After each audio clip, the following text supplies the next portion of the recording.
इयत्ता 10वीच्या मराठी माध्यमाच्या गणित भाग 2 मधील सराव संच 1.3 सराव संच 1.3 मधील गणित क्रमांक 9 आहे. गणित क्रमांक 9 आहे. पहा, हे 9 नंबर गणित आहे.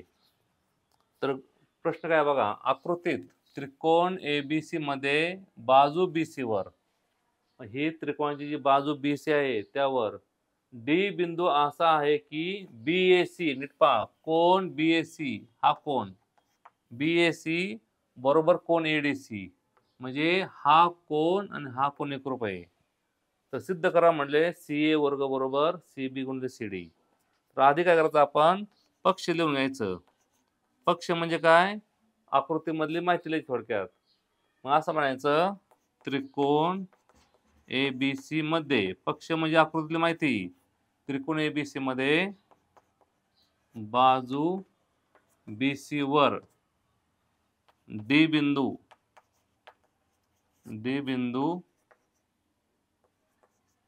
असा, D हा बिंदू असा आहे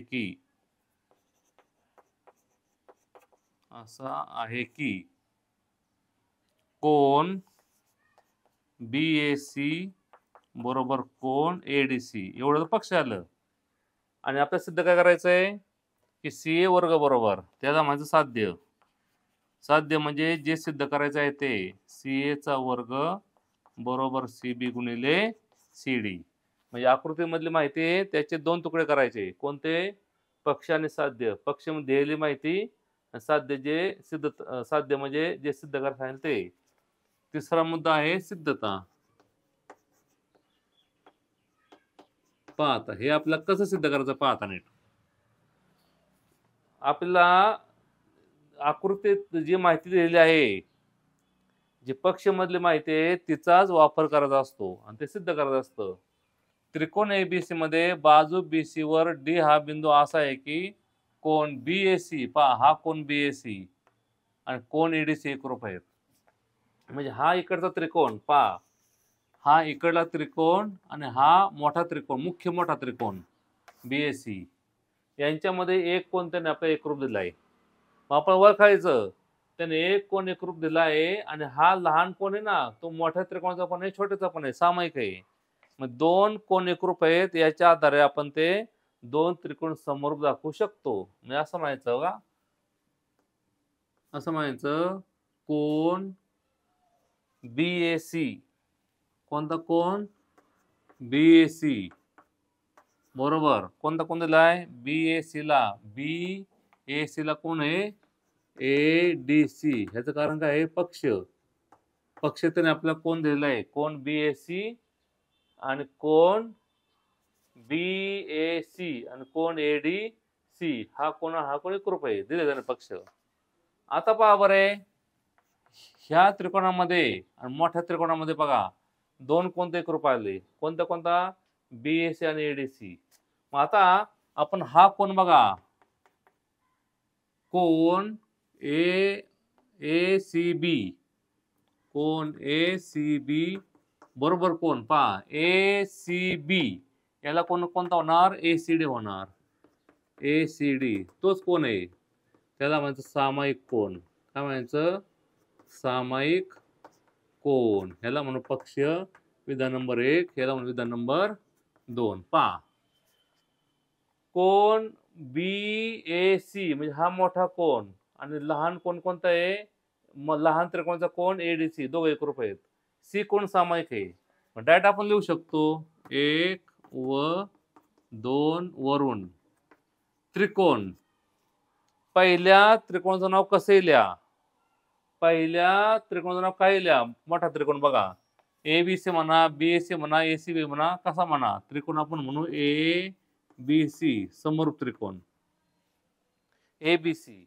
मग ABC ला A कोणता मोठा आहे, ह्या मोठ्या कोणाला लहान त्रिकोणामधला D एकरूप आहे, मग इथं D लिहायचा, काय लिहायचा D. पहा नीट, त्रिकोण ABC, नीट पहा, त्रिकोण ABC मधला हा A आहे, मग A ला एकरूप कोण आहे, D आहे लहानातला, मग D लिहायचा.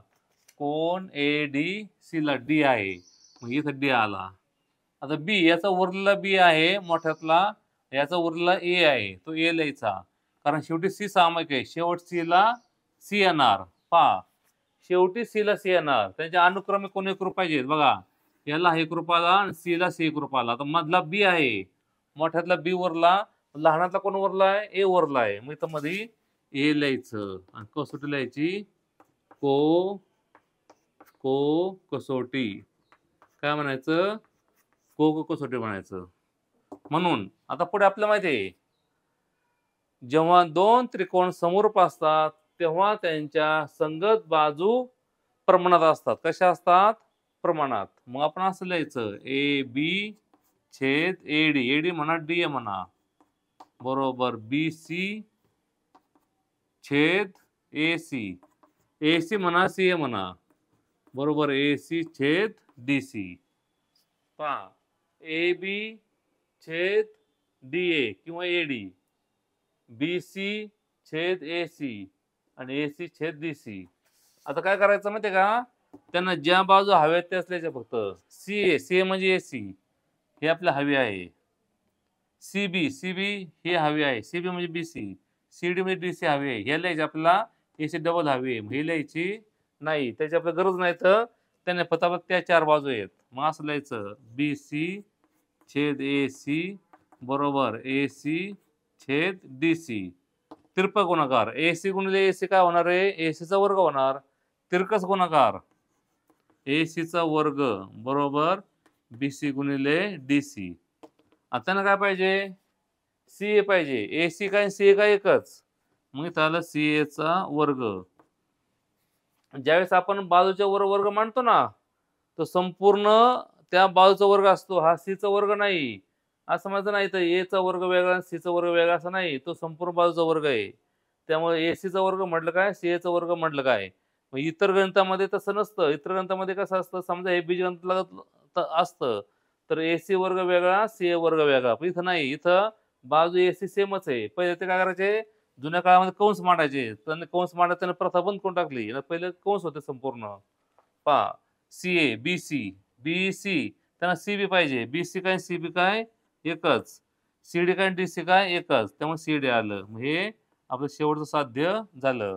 त्यांना ते पाहिजे होतं सी ए चा वर्ग बरोबर सी बी गुणिले सी डी, सी बी काय बी सी काय डी सी काय सी डी काय एकच असतं, ते सिद्ध झालं. ह्याच्यात मेन रहस्य कोणतं होतं, की दोन त्रिकोणातला त्याने एक कोण दिलता आणि दुसरा कोण आपण सामायिक ओळखायचा असतो, मग ते दोन त्रिकोण समोर दाखवायचे, मग ते बाजू करून दाखवायच्या.